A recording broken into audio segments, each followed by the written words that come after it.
My name is Chelsea Acton. I'm 33 years old, and I run a horse rescue ranch in rural Virginia.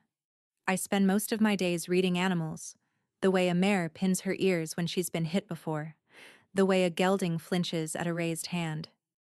8 years of that work, and I got pretty good at spotting damage. In horses. In people, though, specifically in my own family, I missed every sign.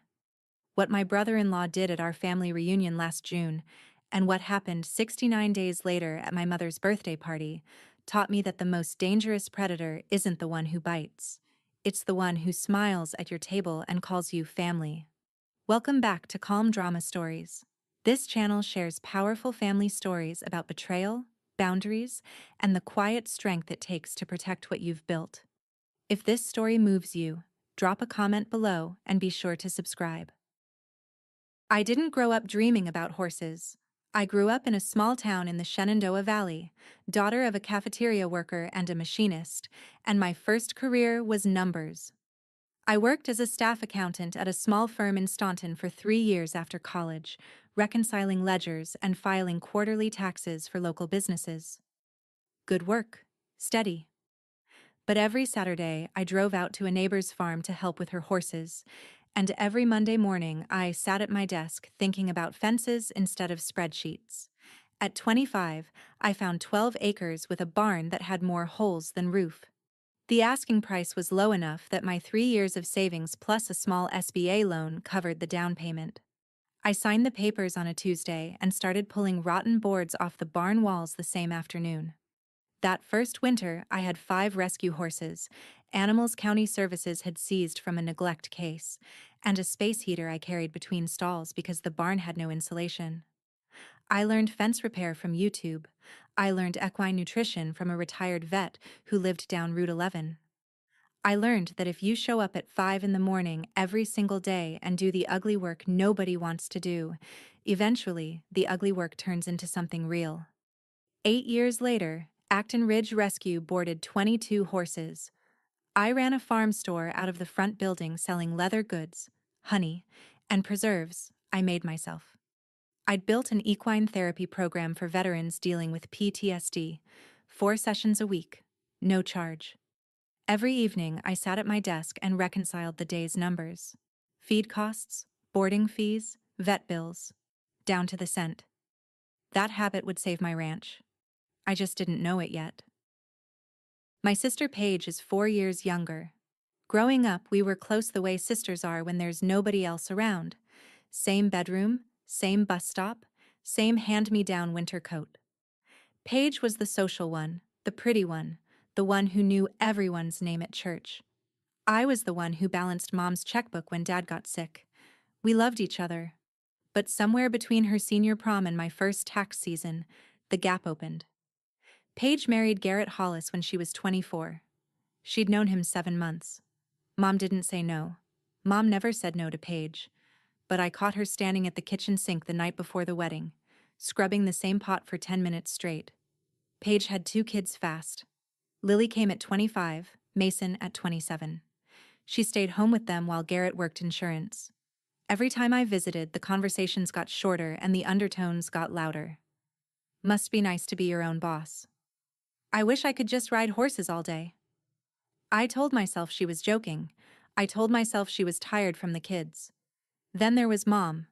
Linda Acton, 58, retired from the school cafeteria after 31 years. Widowed 6 years ago, when Dad's heart gave out in the garage on a Sunday morning. Mom lived alone in the house she'd raised us in, 20 minutes from my ranch. She wanted one thing more than anything, her family together, under one roof, getting along. You girls are all I have, she said at least once a month. And because I was the oldest, and because I had the space, and because saying no to my mother felt like kicking a kitten, I hosted everything. Every birthday, every holiday, every gathering, at my ranch, on my dime. Garrett Hollis was the kind of man who could talk for 20 minutes without saying anything true. He had a good handshake and a wide smile and a habit of steering every conversation toward money, specifically, other people's money. The first time he visited Acton Ridge, he walked the property like a buyer. This place must be worth what? $500,000? Pretty good for a girl who used to do other people's taxes. I didn't correct him on the number. I didn't correct him on the condescension. I poured him iced tea and showed him the barn. That was my mistake pattern. Not confronting, not correcting, just absorbing. 18 months before the reunion, Garrett called me on a Wednesday night. Needed $3,000 for a car repair. His Tahoe's transmission was shot, and the shop wouldn't release it without payment. I sent it via Zelle that same hour. He said he'd pay me back in 2 weeks. 18 months later, I was still waiting.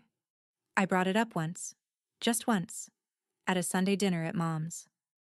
Garrett laughed and waved his fork. Come on, Chels, we're family. Mom nodded along. Paige looked at her plate. I let it go because $3,000 wasn't worth losing my sister. That's the math you do when you love someone. You weigh the money against the relationship and you let the money lose. The problem is, people like Garrett never stop doing that math in their favor. There was one other thing I should have paid more attention to. During a visit to the farm store, Garrett had asked me, "You use QuickBooks or what?" I told him I used my bank's business app on the farm store tablet. Just small talk. I thought he was just making conversation. Mom called in early May with the reunion idea. A real family reunion, Chelsea. Not just us four and the kids. I mean Aunt Harriet, Uncle Tom, your cousins Karen and Dean, the whole bunch. While we're all still healthy enough to enjoy it. She wanted it at the ranch. Of course she did. I said yes because I always said yes. I spent 3 weeks getting ready, rented extra tables and chairs, hired a local BBQ outfit for the catering, strung lights across the barn entrance, set up pony rides for the kids with my gentlest mare, Biscuit, opened the farm store so relatives could browse and buy. The whole thing ran about $4,000 out of my pocket, which I didn't mention to anyone because mentioning it would make Mom feel guilty and make Paige feel compared. June 15th, Saturday.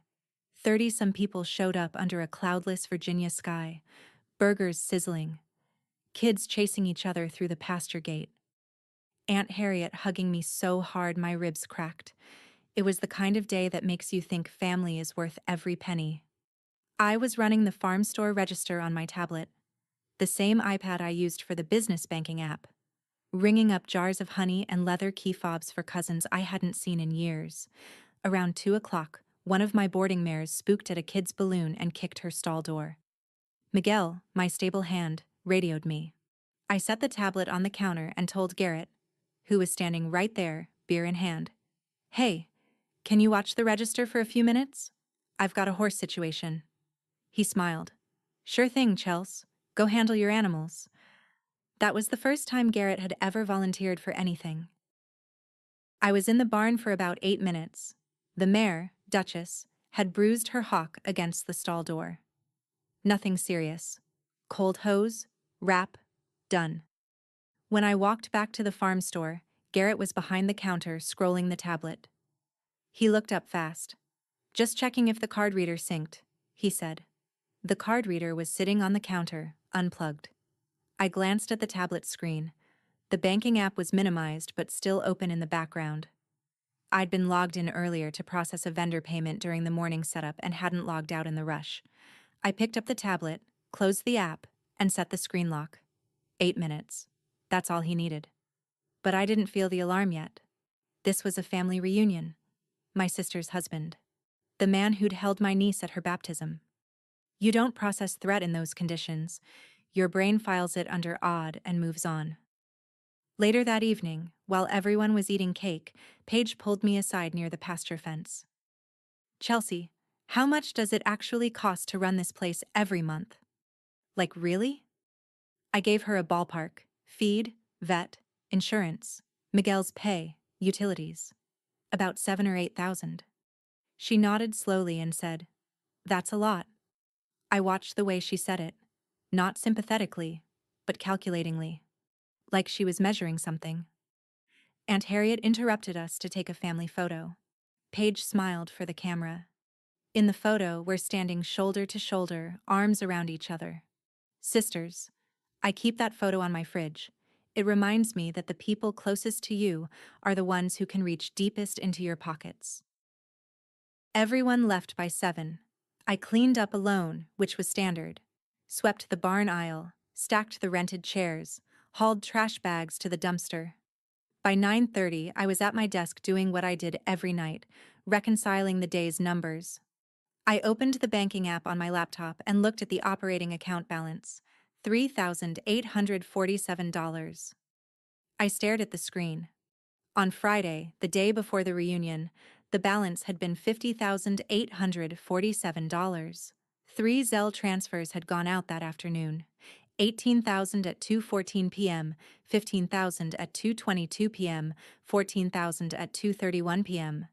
Total, $47,000. Gone in 17 minutes. The recipient fields showed initials. G, H, P, H, G, H. I checked it 3 times, 4 times, 5. Then I grabbed my phone and called the bank's after-hours line. The automated system confirmed the transfers were completed. A live agent told me that because the transactions originated from a registered device on my account, they couldn't reverse them without a formal dispute.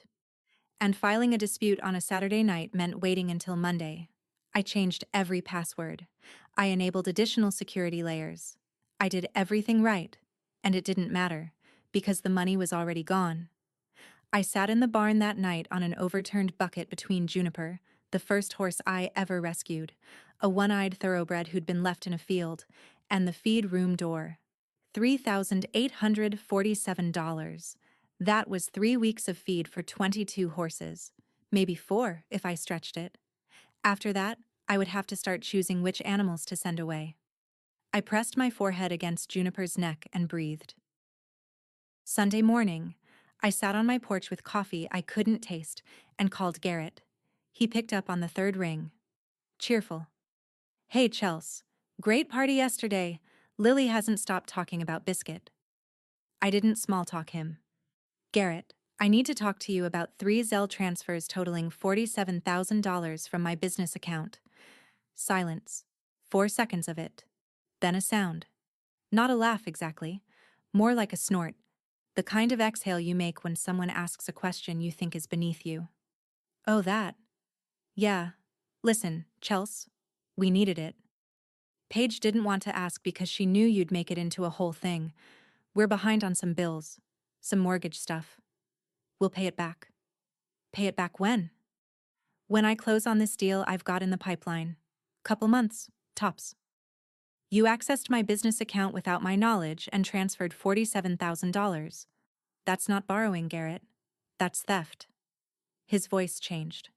The charm drained out of it like water through gravel. Theft? Come on. We needed it more than you. You've got your ranch, your horses, your little store. We've got 2 kids and a mortgage we can't make. So yeah, we needed it. And frankly, Chelsea, you owe your sister. She's been watching you play farmer princess for years while we scrape by. We needed it more than you. I let the words sit in my chest for a moment. Not because they hurt, they did, but because they clarified something. This wasn't a man who felt guilty about taking. This was a man who felt entitled to it. I hung up. My hands were shaking, but not from fear. From the hard, clean edge of understanding that there was no conversation that would fix this. Monday morning, my phone rang before I'd finished feeding the horses. Mom. Chelsea, honey, Paige called me. I know you're upset, but they're going through a hard time. Garrett's been under a lot of pressure at work. You know how it is for young families. Mom, he stole $47,000 from my operating account. He borrowed it. There's a difference. And frankly, she paused. I could hear her choosing the words she thought would end the conversation. Family doesn't keep score, Chelsea. Family doesn't keep score. I'd heard variations of that line my whole life. When I paid for Paige's car repair, when I covered Mom's dental bill, when I lent Garrett $3,000 he never returned. The score was always the same. Chelsea gives, everyone takes, and anyone who notices the pattern is the problem. Mom, $47,000 isn't a score, it's my payroll. It's my feed supplier. It's the vet bill for 4 horses due next week. If I don't get that money back, I start losing animals. Can't you take out a loan or dip into savings? My savings built this ranch. My operating account runs it. He emptied the operating account. Just let it go, Chelsea. I don't want this to tear our family apart. I looked out the office window. 22 horses in the pasture. Miguel hauling hay bales from the storage shed.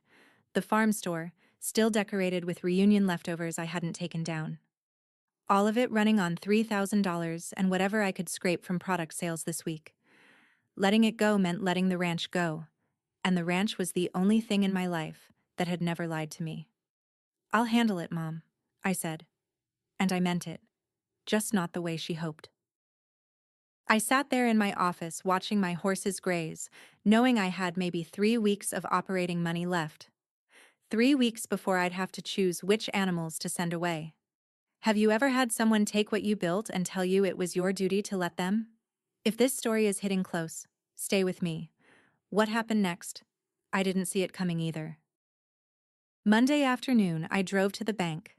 The branch manager, a woman named Diane who'd handled the ranch account since I opened it, pulled up the transaction log on her screen and turned the monitor so I could see.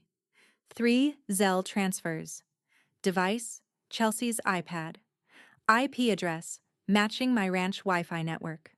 Timestamps, 2:14, 2:22, 2:31 p.m. The exact window I was in the barn wrapping Duchess's hawk. "The system shows these were initiated from your registered device on your network," Diane said. "From our end, they read as authorized. Someone else used my tablet while I was in the barn. I have a witness who can confirm my location." Diane folded her hands. "Ms. Acton, I believe you, but without a police report establishing unauthorized access, the bank treats this as an account holder's transaction. We can't reverse completed Zelle transfers under those circumstances." I sat with that for a moment. The system was telling me that because the thief used my device, it was my problem. "Then I need a police report," I said. Diane nodded. "I'd recommend it." I drove back to the ranch and called Ruth Calloway. Ruth was 55, a CPA who'd been doing the ranch's taxes for 6 years. She was also the most methodical person I'd ever met, the kind of woman who color-coded her grocery list. "Ruth, I need your help tracing some transfers, and I need it fast." Ruth came to the ranch Tuesday evening with her laptop and a box of printed bank records I'd sent her that morning. We sat at my kitchen table and she walked me through what she'd found. The 3 Zelle transfers landed in 2 accounts. 2 went to an account under Garrett Hollis, $18,000 and $14,000. 1 went to a joint account under Garrett and Paige Hollis, $15,000.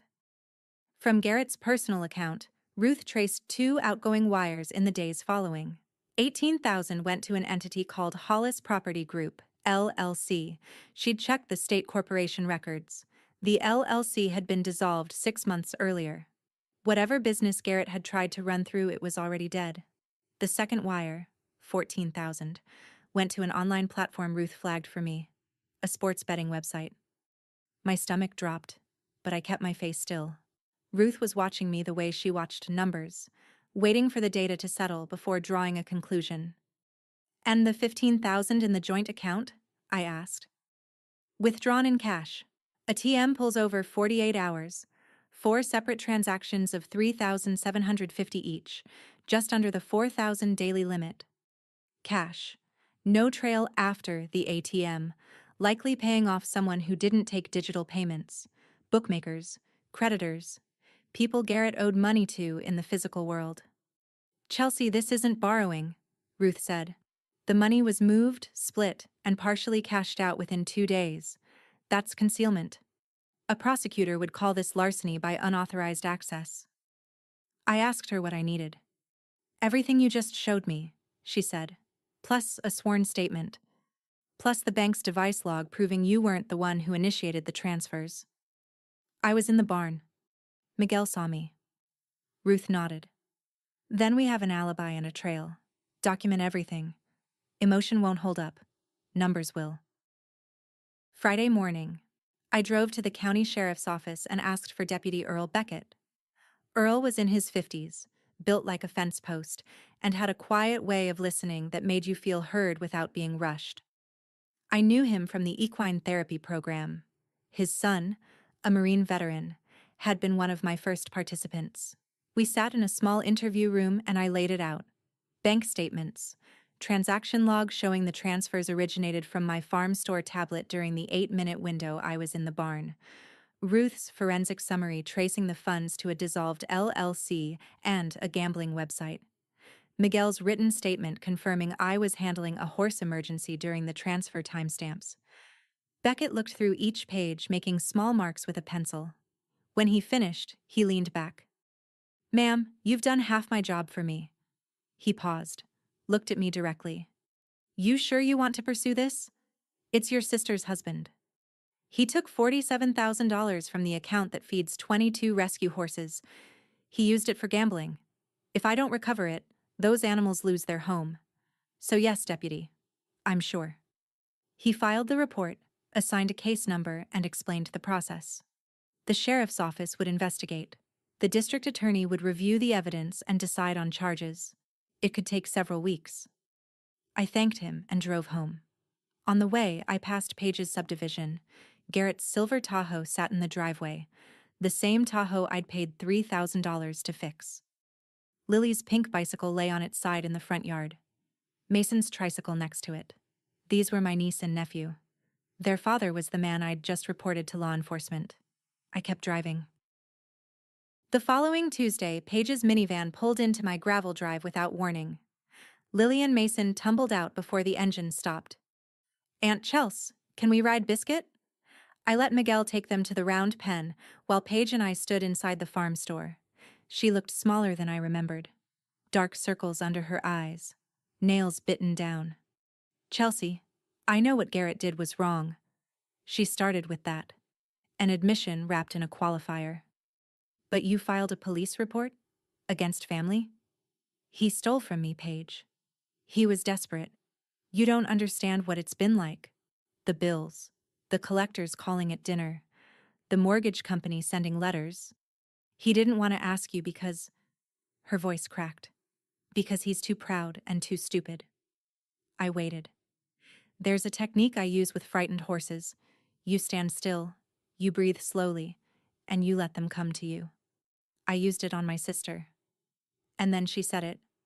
"You have your horses. We have nothing." I looked at her. Then I looked through the farm store window at the barn I'd rebuilt with my own hands. At the pasture I'd fenced post by post. At the 22 animals who depended on me for food and shelter and the kind of patience nobody had shown them before. Nothing. She called all of that nothing. She called 8 years of 5 a.m. mornings and broken fingers and maxed out credit lines and county fair ribbon money. Nothing. Because it wasn't a house in a subdivision with a 2-car garage. Because it smelled like hay instead of air freshener. I had nothing too, Paige, 8 years ago. A barn with holes in the roof and 5 horses nobody wanted. I didn't take from anyone. I built. She grabbed her kids and left without saying goodbye. 3 weeks after the theft, my operating account dropped below $1,000. The feed delivery was due. $6,200 for hay and grain that would keep 22 horses alive through July. I called my supplier, a man named Dale, who'd been delivering to me since my 2nd year. "Dale, I need to push the payment 2 weeks. I've got a situation." Silence. Then, "Chelsea, you've never been late. Not once. 2 weeks is fine." The relief lasted about an hour until I opened my email and saw the vet invoice. $2,800 for routine wellness checks on 4 horses. Then, the payroll reminder. Miguel's biweekly, $2,400. I went to the farm store and marked everything down 20%. Leather wallets, candle sets, honey jars. Sold $3,100 worth in a week to walk-in customers and a church group that came for a barn tour. That covered Miguel and part of the vet bill. The equine therapy sessions were harder. I had to postpone the Thursday group. 4 veterans who drove 40 minutes each way to work with my horses. I called the program coordinator and said something about scheduling conflicts. I didn't say I couldn't afford the liability insurance payment that week. That Thursday, I walked the barn aisle at dusk checking water buckets. Juniper, my one-eyed thoroughbred, stood at her stall door and pushed her muzzle against my shoulder the way she always did when the barn got quiet. $47,000. Garrett called it necessary. My mother called it family business. Paige called my ranch horses, and herself nothing.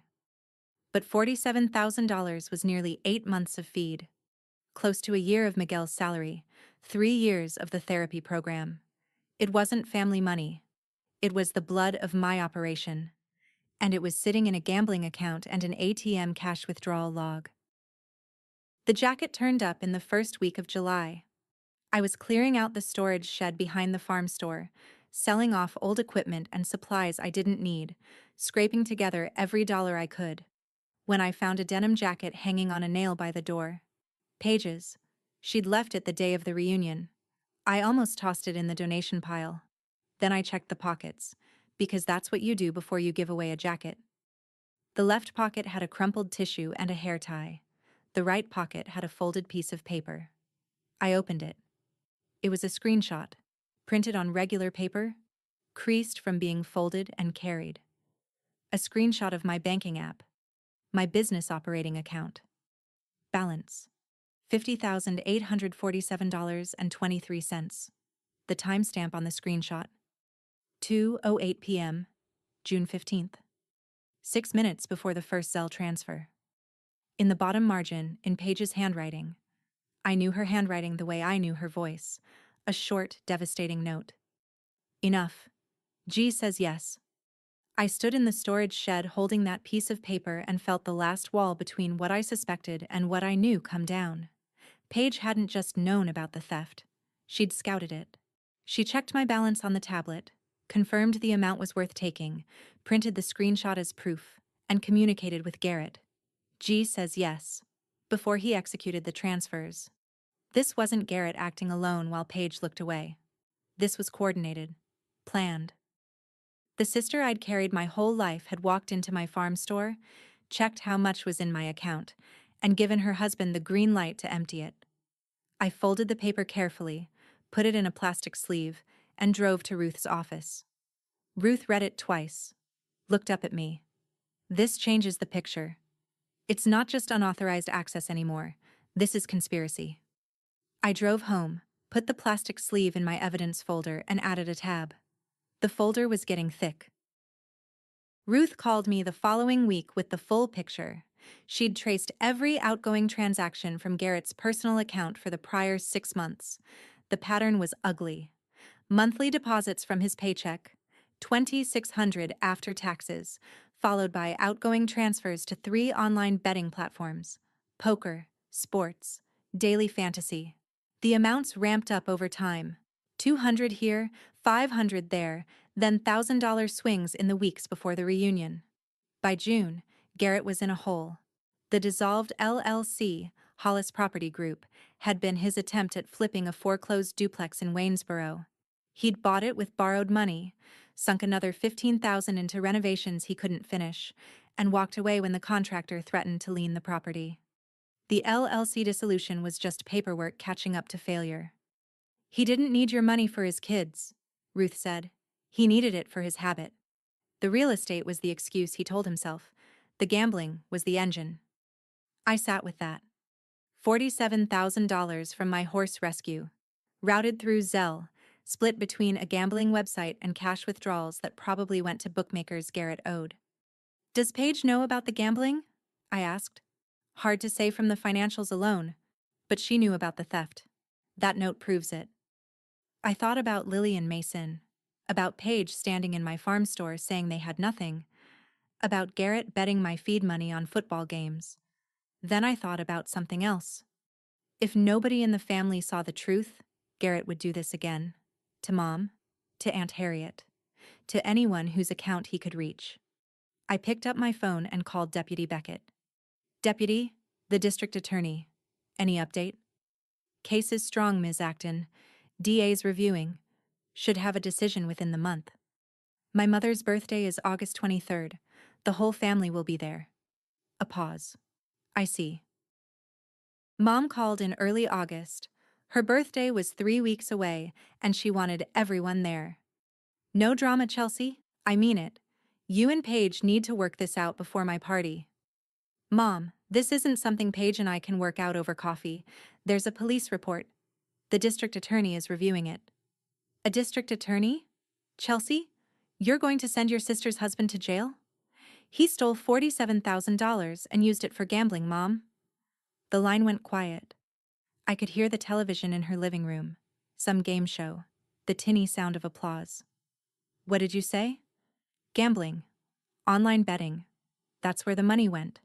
Not to bills. Not to the mortgage. Mom had never heard that part. Garrett had told her, and Paige had confirmed, that the money was for catching up on the house payment and medical bills for the kids. Standard sympathy plays.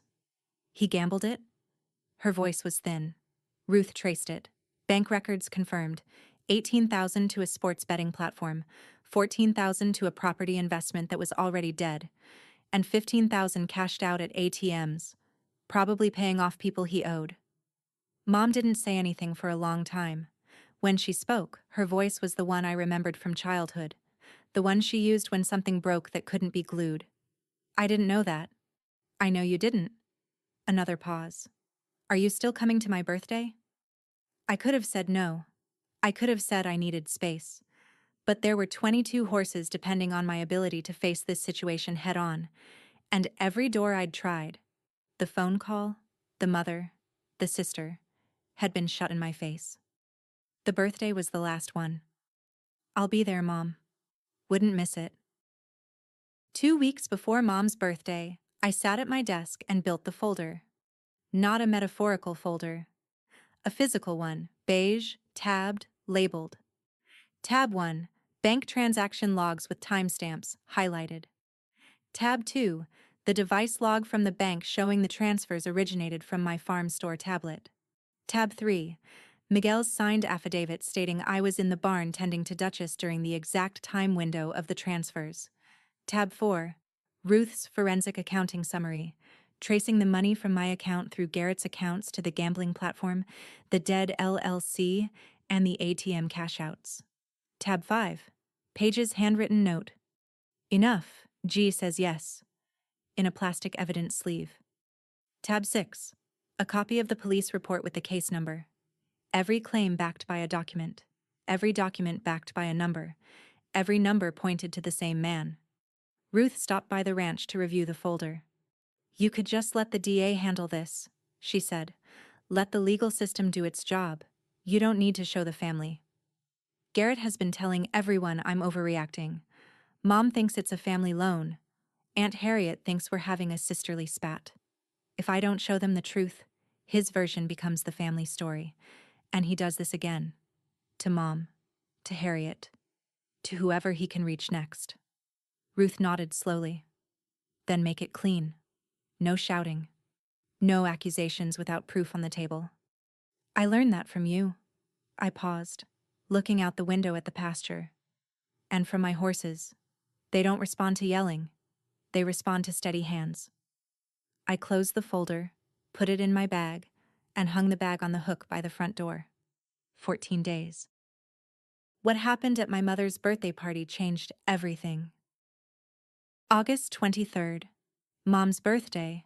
Her small ranch-style house on Maple Street, the same house Paige and I grew up in.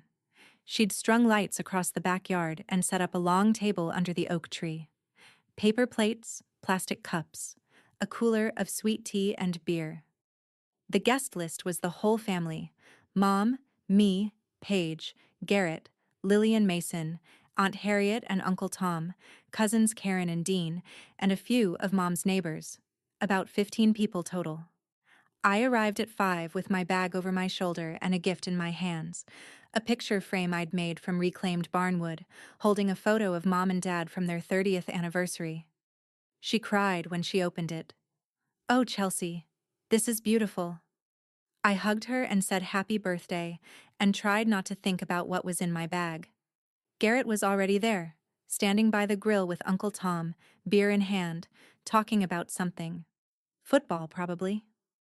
When I walked into the backyard, he looked up and gave me a nod. Casual. like we were fine, like he hadn't taken $47,000 from my business account and spent it on sports bets. Paige was at the kids' table, cutting up hot dogs for Mason. She saw me and looked away. Dinner was pleasant on the surface: ribs, corn on the cob, potato salad, Mom's coleslaw. People ate and laughed and told stories about Dad. Uncle Tom made everyone crack up with a story about the time Dad tried to fix a lawnmower and set his shoe on fire. It felt almost normal. Then Aunt Harriet turned to me between bites of corn and said, "So, Chelsea, how's the ranch? Paige mentioned you've been having some money trouble." I put my fork down, looked across the table at Paige. She was studying her plate. I reached for my bag. "Actually, Aunt Harriet, I'm glad you brought that up." I stood. Not dramatically, just the way you stand when you have something to say and you want people to hear it clearly. I unzipped my bag and pulled out the folder. "I want to address something that's been misrepresented to some of you. I'm not having money trouble. Someone took my money." Garrett set his beer down. "On June 15th, during our family reunion at my ranch, 3 unauthorized Zelle transfers were made from my business operating account. $18,000, $15,000, $14,000. Total, $47,000. I pulled the first page from the folder, a copy of the bank statement with the transfers highlighted, and passed it to Aunt Harriet. She was the one who'd asked. She deserved to see the answer. The transfers were initiated from my farm store tablet during an 8-minute window when I was in the barn tending to a horse that had kicked her stall door. My stable hand, Miguel, has provided a signed statement confirming exactly where I was during those timestamps." I kept my voice even. Flat, almost. "The way you explain a vet report. Clinical, factual, nothing extra." Garrett pushed back from the table. "Chelsea, what the hell are you doing? This is your mother's birthday." I looked at him the way I look at a horse that's about to bolt. Steady eyes, no sudden movements. "I know what day it is, Garrett. Do you know what day June 15th was?" I let it hang for one breath. "That was the day you accessed my banking app on my farm store tablet and transferred $47,000 to your personal accounts." The backyard went silent. Even the crickets seemed to stop. Garrett recovered fast. He'd had 2 months to rehearse.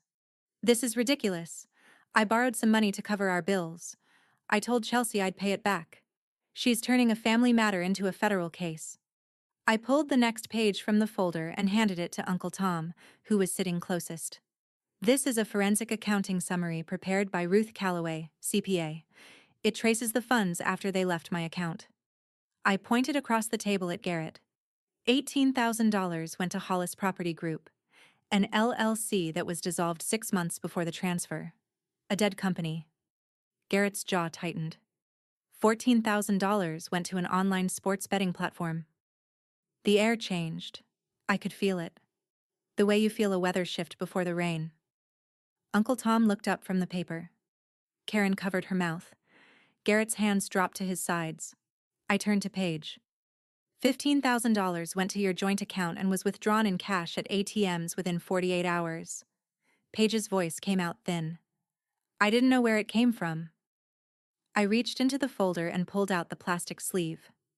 Held it up so the table could see. "This is your handwriting, Paige. I found it in your jacket pocket, left at my ranch after the reunion. It reads, 'Enough. G says yes.' Time-stamped 6 minutes before the first transfer." Paige went white. No color left in her face at all. Uncle Tom said, "Good God." Aunt Harriet set her fork down. Dean leaned forward. Garrett stood up. His fists were clenched at his sides, knuckles pale around the bones. Garrett looked around the table like a man searching for a door. "You petty—" He caught himself. Recalibrated. Tried the charm again, turning to Uncle Tom and Aunt Harriet with open hands. "Look, everyone, Chelsea's blowing this out of proportion. It was a family loan. She's upset, I get it. But this ambush at her own mother's birthday. This is what we're doing now?" Nobody answered him. He turned back to me. The charm was gone. What replaced it was the real Garrett. the one I'd only heard on the phone. You think you're better than us, don't you? With your ranch and your horses and your holier-than-thou act. You've always looked down on Paige. On me. This whole family bends over backward for St. Chelsea while we can't even keep the lights on. I stayed seated, folder open, hands flat on the table. I'm not asking for an apology, Garrett. I'm showing my family what happened. With documents. Because documents don't have opinions. He slammed his palm on the table. Plates jumped. Silverware rattled. Lily, sitting at the kids' table 10 feet away, started crying. You're trying to destroy this family. His voice cracked on the last word. Not with emotion. With the sound of a man who realizes the room isn't on his side and has nothing left but volume. Over money. I looked at him. Over $47,000 of hay money and vet bills and the payroll for the only employee I have. Money you put on a sports betting website. His mouth opened. Closed. He hadn't known that I'd traced the gambling. He'd assumed the money was buried deep enough. But numbers don't bury. They surface. That's what they do. Paige stood up. Tears running. Hands shaking. Stop it. Both of you. Just stop. She turned to me. I didn't want this to happen. I told him not to take that much. I told him. She froze. Heard her own words. Realized she'd just admitted to the whole family that she'd known the amount and tried to negotiate it, not prevent it. I kept my voice soft. Not cruel. Just clear. How much were you okay with him taking, Paige? She stared at me.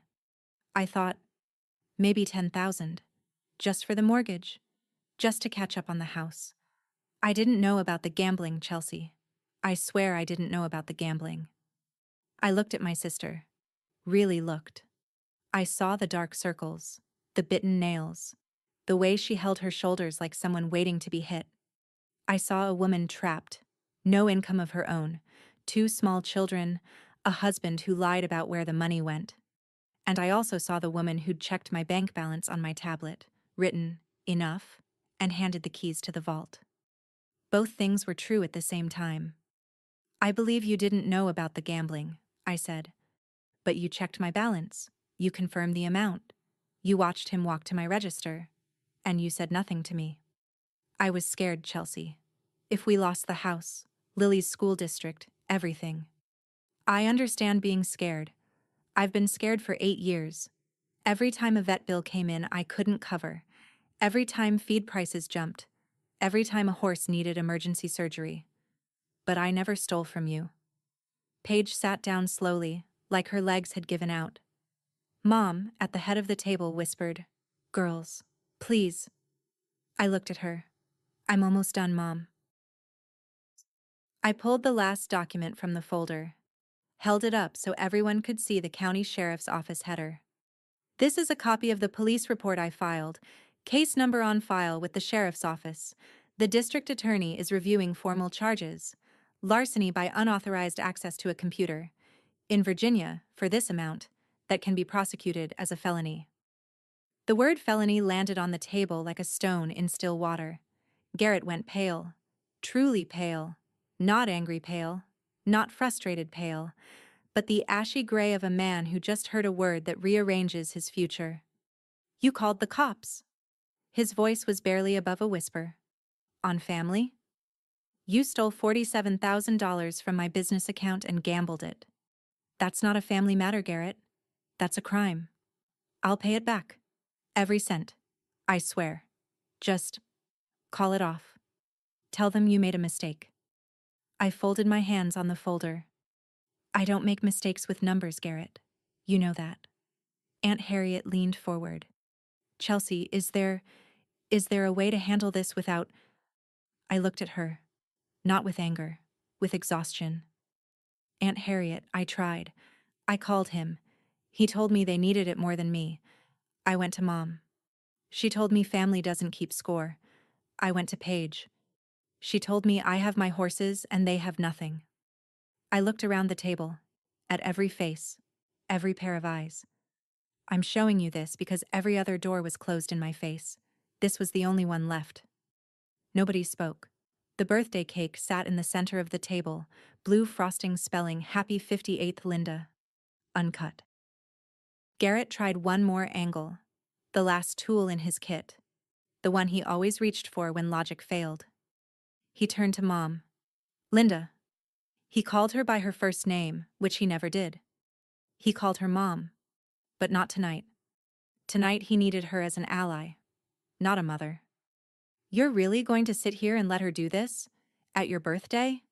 She's tearing this family apart over money. Mom looked between him and me. I could see the war in her face.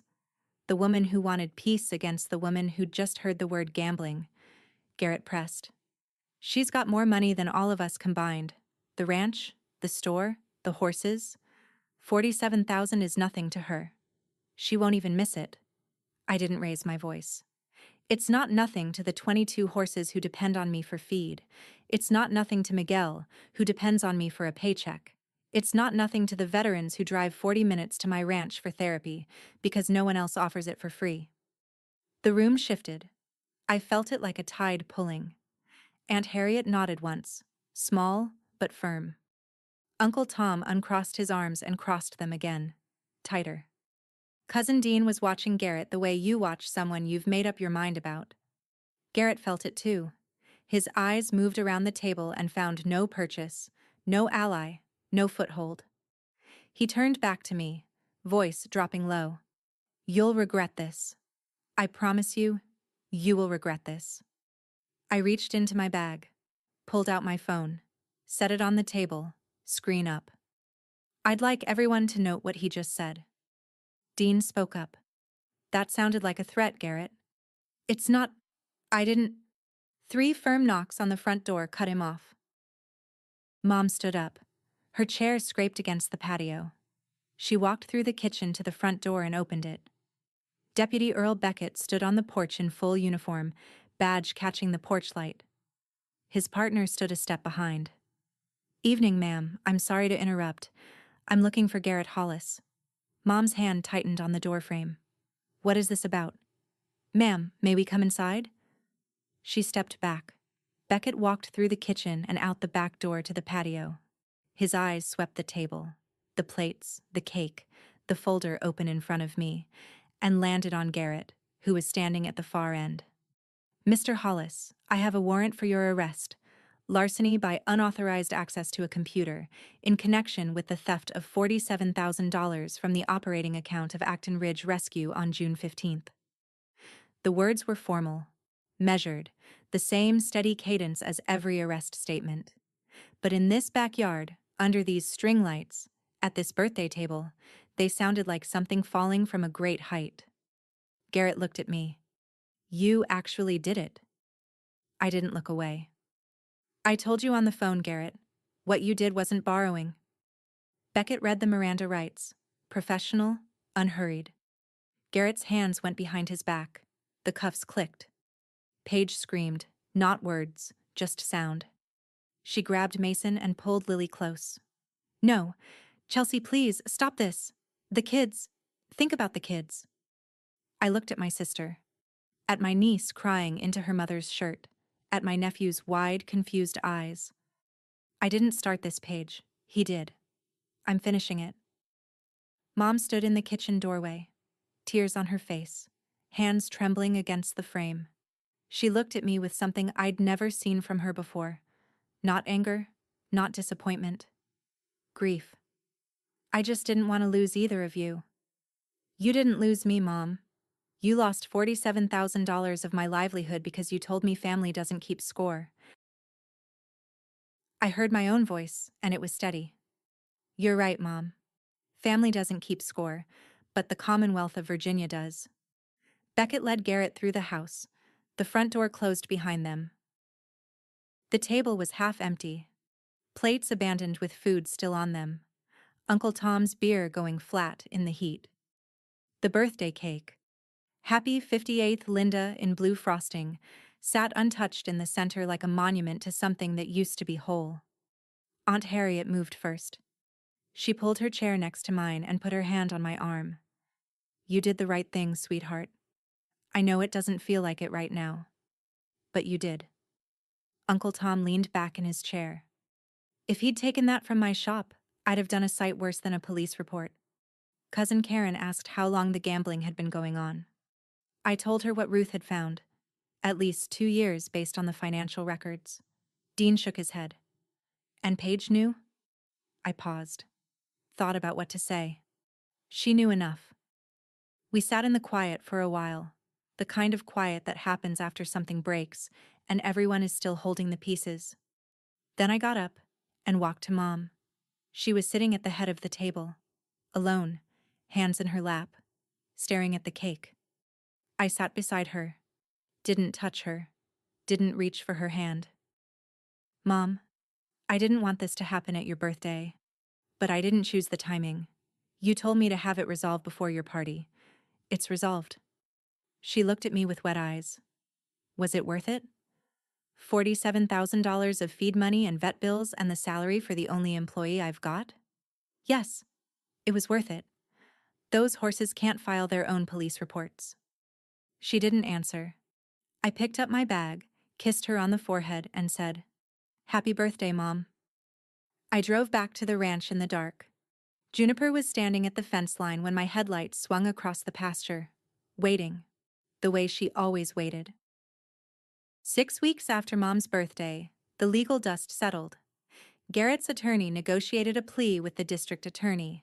The original charge, felony larceny by unauthorized access to a computer, was reduced to a lesser felony in exchange for a guilty plea, full restitution, 200 hours of community service, and 2 years of supervised probation. Part of the probation terms, mandatory gambling addiction counseling. The restitution was court-ordered. Garrett's wages would be garnished. I'd receive $47,000 over 3 years, roughly $1,300 a month. It wasn't immediate, but it was enforceable. The court didn't charge Paige. The district attorney determined she hadn't been the one who accessed the account. Garrett's fingerprints were on the transfers, not hers. But the handwritten note was entered into the court file. Her involvement was on the record. It would be there forever. In September, Paige filed for legal separation. She moved back into Mom's house with Lillian Mason. Garrett rented a studio apartment on the other side of town. For the ranch, I'd gotten through the worst months with a small emergency loan from the Agricultural Credit Union. Ruth had co-signed a reference letter describing the circumstances. Dale, my feed supplier, extended credit through July without complaint. Miguel never missed a day of work. He told me once, while we were mucking stalls, "Ms. Acton, my last boss forgot to pay me 3 times and blamed the bank. You never forgot once." The equine therapy program restarted in September. Deputy Beckett's son, Travis, came to the first session back. He'd brought a friend, another Marine, fresh out of treatment. They spent an hour with Juniper in the round pen. When they left, Travis shook my hand and said, "She's still got it." He meant the horse, but I think he meant me too. Mom called in October, first time in 6 weeks. "Can I come see the ranch?" "You're always welcome, Mom." She drove up on a Saturday morning. I watched her walk the property the way she used to walk the school cafeteria line, slowly, taking inventory of everything that needed tending. She stopped at the pasture fence and watched the horses for a long time. Then she sat on the porch with me and drank iced tea in the October sun. "I should have listened to you," she said. "You should have listened to the numbers." "I didn't know about the gambling." "I know you didn't. But you knew they were struggling. And you told me to fix it. You've always told me to fix it. Since I was 16 and working 2 summer jobs so Paige could go to dance camp." She looked at her glass. "Your father used to say I asked too much of you." He was right. We sat in that for a while. A horse whinnied from the far pasture, Duchess, the mare who'd spooked at the reunion. She was fine now, hawk-heeled, calm, standing in a patch of clover like nothing had ever gone wrong. "I'm sorry, Chelsea." Mom's voice was quiet but clear. No hedging, no qualifiers. For the scorekeeping line, for the pressure, for all of it. "I forgive you, Mom." I meant it. Forgiveness isn't the same as forgetting, and it's not the same as going back. It's just deciding that carrying the anger costs more than setting it down. But I'm setting a boundary. My money is my money. My ranch is my business. If you or Paige or anyone else needs help, you come to me and ask. You don't take. And I decide. She nodded. Small. Tired. Fair enough. I poured her another glass of tea. November. Paige brought Lily and Mason to the ranch for the first time since the birthday party. I heard the minivan on the gravel before I saw it. The kids were out of the car before Paige turned off the engine, running toward the barn in their boots, yelling my name. Aunt Chels, is Biscuit ready? Can we ride? Mason wants to try by himself. I let Miguel help them saddle up while Paige stood by the fence, watching. She didn't come into the barn, didn't cross the fence line. Like she needed permission to be on ground she used to walk freely. After an hour, I went to her. She was leaning on the top rail, arms crossed, watching Lily brush Juniper's mane with a concentration that bordered on worship. I'm sorry, Paige said. The word sat between us. Small, overused, not enough, and also all there was. I know. Will it ever be the same between us? I watched Lily whisper something to Juniper. The horse lowered her head and let the girl press her forehead against her muzzle. No, I said. But Lily and Mason are welcome here any time, every weekend if you want. They're my niece and nephew. That hasn't changed. And us? I thought about the note. Enough.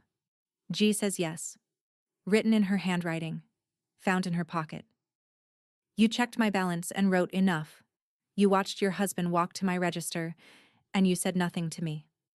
I need time, Paige. Maybe a lot of time. Her chin trembled, but she held. I understand. I watched her load the kids into the car. Mason pressed his palm against the window and waved.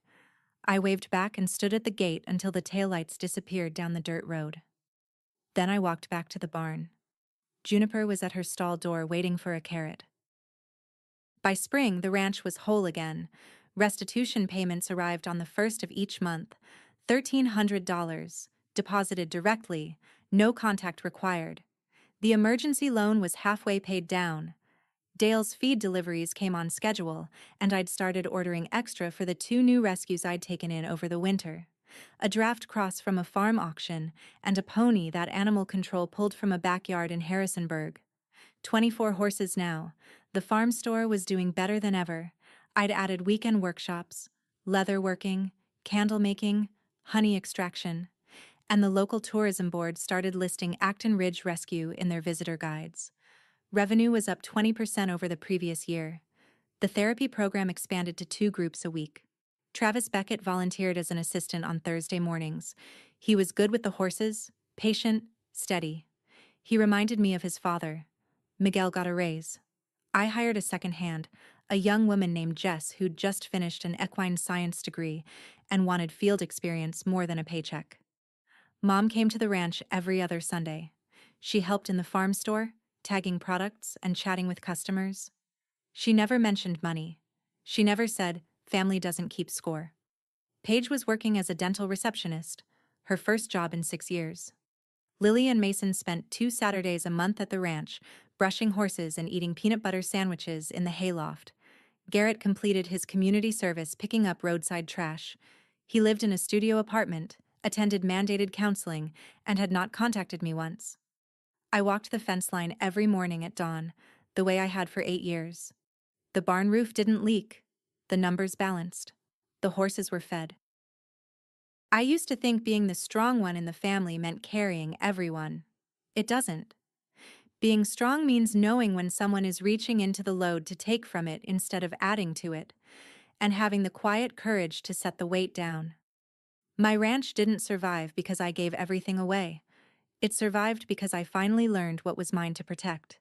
And I protected it the only way I know how, with steady hands and honest numbers. That's my story. 1 reunion, 1 drained account, and 69 days of learning that family doesn't mean free. If this story reminded you that your boundaries are worth protecting, even when someone calls you selfish for having them, share it with someone who needs to hear it. Thank you for being here. Drop a comment, hit subscribe, and I'll see you in the next one.